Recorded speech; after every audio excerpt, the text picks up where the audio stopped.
welcome back to my channel. Kembali lagi bersama aku Vini Alfionita. Di video kali ini aku akan share teman-teman apa itu seleksi kompetensi teknis, apa itu contohnya, tujuan dari kompetensi teknis, bobot dan waktunya, serta tips bagaimana caranya lolos seleksi kompetensi teknis ya teman-teman. Bagi teman-teman yang belum nonton tes P3K tentang manajerial, sosial, kultural, dan wawancara, kalian bisa cek di description box atau bisa cek di playlist aku namanya Study With Me ya. Di situ ada banyak soal-soal tentang tes P3K, BUMN, dan lainnya. Atau kalian mau di-requestkan soal apa bisa komen di bawah juga ya. Oke, tanpa berlama-lama langsung saja nih teman-teman kita masuk untuk penjelasannya. Tunggu dulu, jangan lupa dukung channel aku ya dengan cara subscribe. Terima kasih. Apa itu kompetensi teknis? Kompetensi teknis adalah kemampuan dan pengetahuan khusus yang diperlukan untuk menyelesaikan tugas atau pekerjaan yang berkaitan dengan teknologi atau bidang teknis tertentu. Kompetensi teknis melibatkan keterampilan dan pengetahuan yang sangat spesifik dalam penggunaan alat, teknik, atau prosedur yang diperlukan untuk menyelesaikan tugas teknis tertentu. Nah, dalam seleksi CPNS atau P3K, uji kompetensi teknis ini diperlukan untuk mengetahui sejauh mana nih pengetahuan dan kemampuan calon anggota PNS atau P3K terhadap bidang yang dipilihnya. Selain itu, uji kompetensi teknis ini juga diperlukan untuk menyeleksi pegawai-pegawai terbaik di bidangnya. Nah, ini saya rangkum dari beberapa data-data ya teman-teman. Selanjutnya kita lihat nih apa saja sih contoh-contoh dari kompetensi teknis tersebut. Nah, contoh kompetensi teknis. Adapun contoh dari kompetensi teknis yang umum diperlukan dalam berbagai profesi teknis, meliputi kemampuan pemrograman komputer, desain arsitektur, perancangan sistem, pengelolaan jaringan komputer, dan pemeliharaan peralatan elektronik. Selain itu, kompetensi teknis ini juga dapat meliputi kemampuan untuk mengumpulkan dan menganalisis data, menyelesaikan masalah teknis, serta memahami dan menerapkan prinsip teknis yang relevan. Selain kompetensi teknis, individu juga memerlukan kompetensi sosial, komunikasi, manajemen waktu, dan kemampuan untuk bekerja sama dalam tim untuk mencapai tujuan yang telah ditetapkan. Nah, dalam tes kemampuan teknis ini, soal atau pertanyaannya akan disesuaikan untuk masing-masing jabatan yang dilamar. Misalkan materi yang didapatkan oleh pelamar di posisi dokter ahli muda akan berbeda dengan peserta yang melamar ke bagian pustakawan. Jadi sesuai bidang yang diminati ya teman-teman. Misalnya bidangnya itu adalah guru, berarti kompetensi teknisnya itu adalah soal-soal tentang guru gitu ya. Next slide, kita masuk untuk tujuan kompetensi teknis.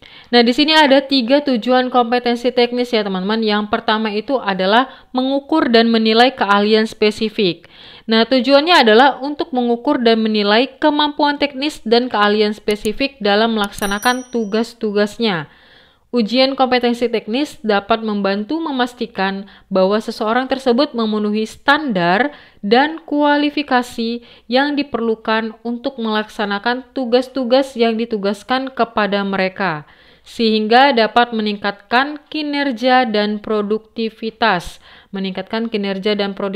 organisasi pemerintah. Nah, untuk tujuan kedua adalah meningkatkan kualitas dan keterampilan. Selain mengukur kemampuan, uji kompetensi teknis ini juga secara tidak langsung dapat membantu meningkatkan kualitas dan keterampilan.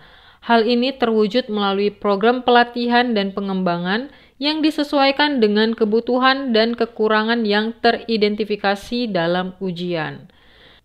Nah, untuk tujuan yang ketiga itu adalah mencari pegawai yang kompeten di bidangnya.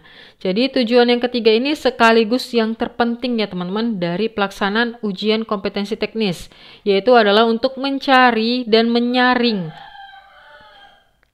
pegawai-pegawai yang kompeten di bidangnya. Hal ini penting dilakukan agar siapapun yang berhasil lolos ujian kompetensi teknis adalah mereka yang benar-benar ahli dan siap menjalankan tugas yang akan dibebankan kepadanya. Semakin baik kualitas diri dan kemampuan seseorang terhadap aspek kompetensi teknis yang dimiliki, maka semakin besar juga kemungkinannya untuk lolos dalam ujian ini, gitu ya teman-teman. Next slide, kita akan lihat apa saja tips lolos seleksi kompetensi teknis ini ya teman-teman.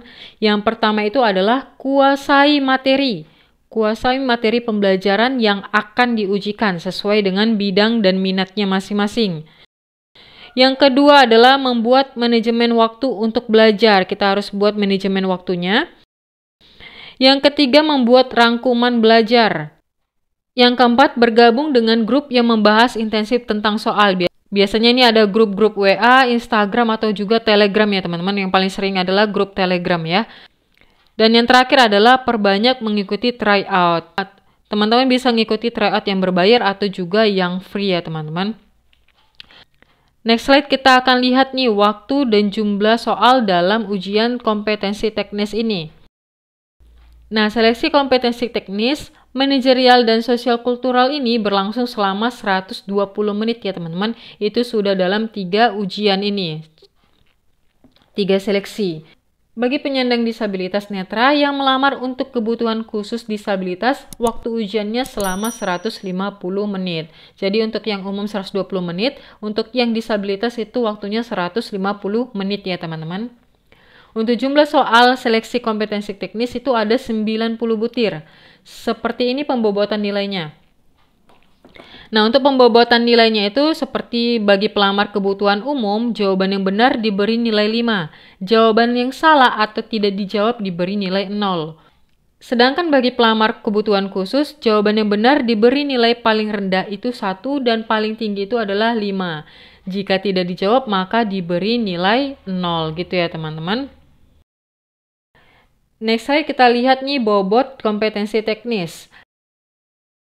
Perlu dicatat, menurut Keputusan Menteri Pendayagunaan Aparatur Negara dan Reformasi Birokrasi Republik Indonesia Nomor 649 Tahun 2023 tentang mekanisme seleksi P3K pada instansi daerah tahun anggaran 2023, instansi daerah bisa melakukan seleksi kompetensi teknis tambahan selain CAT BKN.